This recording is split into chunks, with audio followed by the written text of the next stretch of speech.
போகிறாங்க. ஒன் வேல போனவங்க எதிர்க்க வந்து ஒரு பைக் வருது. பைக் வந்தவொடனே ஆக்சுவலி இவங்க போனதான் தப்பு. ஆனால் இந்த டிரைவர் அந்த ஃப்ரெண்டு ஓட்டிகிட்டு போகிறான்ல, உடனே அவன் வந்து கத்துறான், ஏன்டா நீ சரியாக பார்த்து வரக்கூடாதா அப்படி இப்படின்னு சொல்லிட்டு அப்படி வேகமாக அவனை திட்டிட்டு அவன் போயிடுறான்.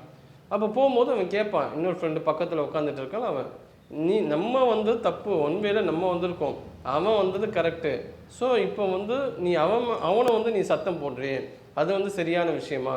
இது வந்து தப்பாக உனக்கு தெரியலையா? ஆமாம் கரெக்டு தான், நீ சொல்லுறது நம்ம மேலே தப்பு. ஆனால் இங்கே என்னென்னா, யார் வந்து முதல்ல வாய்ஸை ரைஸ் பண்ணுறாங்களோ அவங்க வாய்ஸை நம்ம ரைஸ் பண்ணும்போது அடுத்தவங்களோட வாய்ஸ் வந்து ரொம்ப குறைஞ்சிடும். இல்லாட்டி அங்கேயே நின்று நம்ம வந்து சண்டை போட்டுக்கிட்டு இருப்போம், டைம் வேஸ்ட் ஆகிருக்கும், நம்ம வந்து சீக்கிரமாக போய் ட்ரெயினை பிடிக்க முடியாது. அதனால் இந்த இடத்துல இதுதான் கரெக்டு அப்படின்னு ஒரு சப்பக்கட்டு கட்டிட்டு அவன் போயிட்டே இருப்பான். ஆனால் இது வந்து தவறான விஷயம். இதுதான் வந்து எல்லா இடத்துலையும் வந்து வெளிப்படும். நம்ம யார், நம்மளோட தவறுகள் வந்து வெளியே தெரியும் போதும் நம்ம ஏற்றுக்கிட்டோம்னா இது வந்து அப்போ தொடக்க காலத்துலேயே அது முடிஞ்சிடும். ஆனால் அப்படி நம்ம பண்ணுறதில்ல.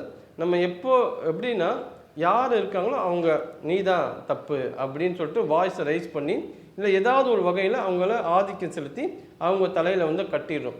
அவங்களுக்கு வந்து சரியாக எக்ஸ்பிளைன் பண்ண தெரியலன்னா போதும், நமக்கு வந்து நல்ல பேச்சு திறமை இருந்துச்சுன்னா போதும், இதை வந்து நம்மளோட தவறுகளை மறைக்கிறதுக்கும் இல்லை வந்து அதை சரி பண்ணாமல் இருக்கிறதுக்கும் நம்ம ஹேண்டில் பண்ணுற இந்த விஷயங்கள் கண்டிப்பாக இதை வந்து மாற்றிக்கணும். முல்லா கதையில் ஒன்று வரும். முல்லா வந்து பஸ்ஸில் ட்ராவல் பண்ணிகிட்டு இருக்காரு. அப்போ வந்து ஒருத்தர் பார்க்குறாரு. முல்லா அவரை பார்த்தவொடனே, நீ தானே பஷீர், என்னோடய ஸ்கூல் மெட்டாக நீ இருந்தியே, இப்போ என்ன இவ்வளோ ஆளே மாறிட்ட, ரொம்ப குண்டாயிட்ட, கண்ணெல்லாம் வந்து ரொம்ப உப்பி போச்சு, கொஞ்சம் கருத்த மாதிரி இருக்குது. அந்த மாதிரி நிறைய தெரிஞ்ச ஆள், நம்ம தெரிஞ்ச ஃப்ரெண்டை வந்து எப்படி நம்ம வந்து பேசிக்கிட்டு இருப்போம், அந்த மாதிரி வந்து அவன் வந்து பேசுறதுக்கு ட்ரை பண்ணுறான். ஆனால் வந்து எங்கேயுமே இடம் கொடுக்காம இவள் பாட்டு பேசிக்கினே போகிறார். நம்ம அப்படி இருந்தோமே இப்படி இருந்தோமே, நீ என்ன இப்படி இருக்கு இப்படிலாம் சொல்லிட்டு ஏன் நீ அமைதியாக இருக்க, அப்போ எல்லாத்தையும் கேட்டு சொல்லுவான். அதாவது நீங்கள் எல்லாமே சொல்கிறீங்க ஓகே, ஆனால் நீங்கள் பஷீர்னு சொல்கிறீங்களே, அந்த பஷீர் வந்து நான் கிடையாது, என்னோடய பேர் ரகுமான் அப்படின்னு சொன்னவொடனே பஷீர் இல்லை இப்படி தெரிஞ்சவொடனே முல்லா என்ன பண்ணுறாரு, அந்த தப்பை வந்து சமாளிக்கணும்ல. அப்போ என்ன சொல்கிற, பார்த்தியா ஆளே மாறிட்டேன்னு நீ பார்த்த, ஆனால் பேரையே நீ மாற்றிட்டியா, பெரிய ஆள் தான் சொல்லி அப்படியே கிரேட் எஸ்கேப் ஆகிடுவார். இது என்னென்னா, தன்னோட தப்பை வந்து அவங்க ஒத்துக்கிறது இல்லை. நான் தப்பாக ஒன்று நினச்சிட்டப்பா, சாரின்னு ஒரு வார்த்தை கேட்கறதுக்கு முல்லாவுக்கு வந்து அங்கே வந்து மனசே இடம் கொடுக்கல. ஐயோ நம்ம தப்பு பண்ணிட்டோம், ஆனால் இந்த தப்பை வந்து யாரும் கேட்டுடக்கூடாது அப்படி சொல்லி ஒரு சமாளிப்பு. அந்த சமாளிப்பு வந்து தேவையே கிடையாது. இப்போ அந்த இடத்துல வந்து அவள் வந்து சாரி கேட்டிருந்தாலும் அடுத்து ஏதாவது சூழ்நிலை வரும்போது முல்லா வந்து அந்த தவறை வந்து செஞ்சுருக்க மாட்டான். இப்படி தான் ஒவ்வொரு இடத்துலையும் நடக்கும். ஆஃபீஸில் வந்து இது நிறைய பார்க்கலாம். எந்த ஒரு தப்பு யாராவது பண்ணாலும் அவங்க மேலே வந்து திசை திருப்பிடுவாங்க. ஒருத்தர் இருந்தாராம், அவர் வந்து எல்லாமே தன்னோட இதில் தான் நடக்குது, என்னோட செயல்பாடுகள் தான் இந்த கம்பெனியை வந்து ரன் பண்ண வைக்கிது. இது எப்படி இருக்குன்னா சொல்லுவாங்க, ஒரு எக்ஸாம்பிள், அதாவது செவுத்தில் வந்து ஒரு பல்லி இருந்துச்சுன்னா இந்த செவுத்தையே வந்து தான் தாங்கிறதா பல்லி நினச்சிக்குமா. அந்த மாதிரி ஒரு பல்லி மாதிரி அந்த கம்பெனி எம்ப்ளாயி இருந்தார். அப்போ என்ன பண்ணார், அவருக்கு வேறு இடத்துல வந்து நல்ல ஒரு ஆப்பர்ச்சுனிட்டி கிடைக்கிது, இன்டர்வியூக்கு போகிறாரு.